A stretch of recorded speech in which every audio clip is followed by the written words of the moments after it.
Hi everybody, this is Katie Knowles. I'm the curator here at the Avenir Museum. I'm going to do a quick walkthrough of a couple of the exhibitions that we have up right now so that you can check them out since we're going to be closed for a little while. So stay tuned for a tour of our exhibitions Proud to Wear, CSU150, and Women Wear at CSU. So our exhibition right now in the Richard Blackwell Gallery is called Proud to Wear CSU150. We're celebrating 150 years of the university. I'm going to walk in here and just take a look around and talk a little bit about some of the things that we have on exhibit. One of the really fun things we did is we put out a call to the entire campus to give us some t-shirts that show how many different people do all kinds of different things here at CSU. So you can see here on the walls of our big case the t-shirts that everybody came together to help us decorate the wall, and then we have some information here about the history of t-shirts and message t-shirts, and a little bit about this special t-shirt that you might have seen featured on our social media before that went to space. We've got a lot of fun things of historic apparel on right now, including this Colorado Agricultural College military cadet uniform from very early in our history, as well as celebrating sports and student athletes. These are things belonging to Katie Cronin and Becky Hammond, who were students and women's basketball players here at CSU in the 90s. We also got a loan from the archives at the Morgan Library for Raylene McWilliams' Skyline CMP Lee Ryder's jacket from 1963 when she was the rodeo queen. Here at CSU, we also have lots of families who have multi-generational stories about being CSU students and staff. And these are softball shirts that belonged to the Hutton sisters and their mom, who all played softball here at CSU. Then we've got a few things that belong to men's basketball players. You can kind of see this semester, this exhibit has a lot of spring type sports represented. And then finally, we also have the academic regalia worn by Dr. A.R. Chamberlain, who was the president of CSU, as well as getting his PhD here at CSU. And a really fun tidbit is that he was the president when we were celebrating our 100th year anniversary in the 1970s.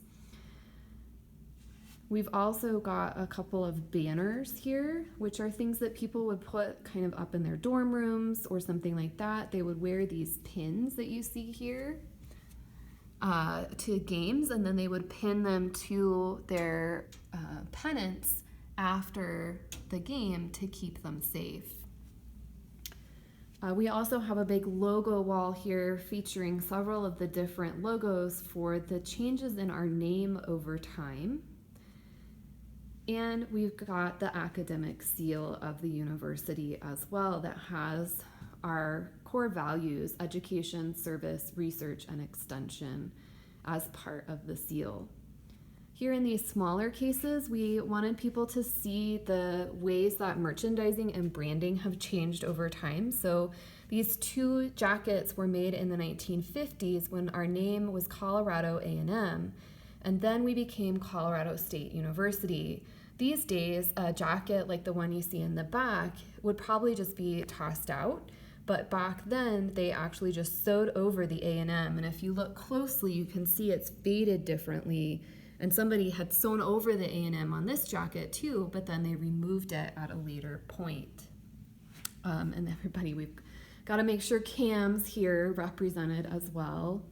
We have an example of our special CSU tartan, which was designed by a student from the design and merchandising program. So we're really proud to have that as part of our collection. And then we have a few things here that represent CSU and the Freedom Bowl in 1990, where we had these crazy colored bright yellow jerseys because we were playing the Ducks, who have green and yellow as their colors as well.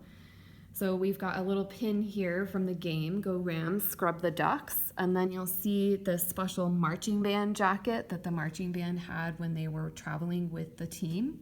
And then one of these jerseys, and you can see it has on it that Freedom Bowl patch from 1990.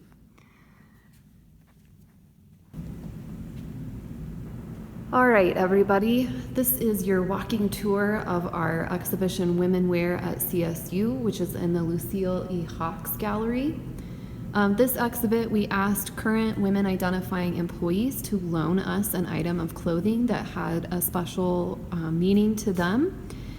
We did this in the fall with a different group of folks, and it was a lot of fun to see the different things that people submitted. And now this is our spring version where you can see the variety of things. You can see from flip-flops to skirts to scarves, a cat dress from a scientist who works for the Clinical Review Board office. And then we've got even a pair of cowboy boots from one of our great people who works in the donor relations team, a really special bag made for a staff member in the Department of Statistics in the College of Natural Science. And we also have this lovely red jacket that was loaned to us by our dean in the College of Health and Human Sciences, Lisa Youngblade. Several of the stories about these objects have been featured on our social media pages, so you can read some of the comments that these lovely staff members at CSU had to say. We also were glad that our museum director, Doreen Beard, loaned us the very first thing she ever sewed. She's been a lifelong sewer. So we hope that you enjoyed this little walking tour of Women Wear at CSU. And again, we're so proud to have been able to feature some of the hardworking staff here at the university. We're proud of all of our staff and faculty and students in this time coming together to help each other. Thanks, everybody. I hope everybody enjoyed that quick little walkthrough of our Proud to Wear exhibit. We're definitely proud that we put up this exhibit and that we're able to share it with you digitally for those that weren't able to visit in person. This exhibit is scheduled to be open through the end of June, so if we go back open to the public, you can still come see it in person. And in the meantime, we're so proud to be part of the CSU community who are working together to get through this uncertainty in the time that we're experiencing right now. So thanks, everybody, and go Rams.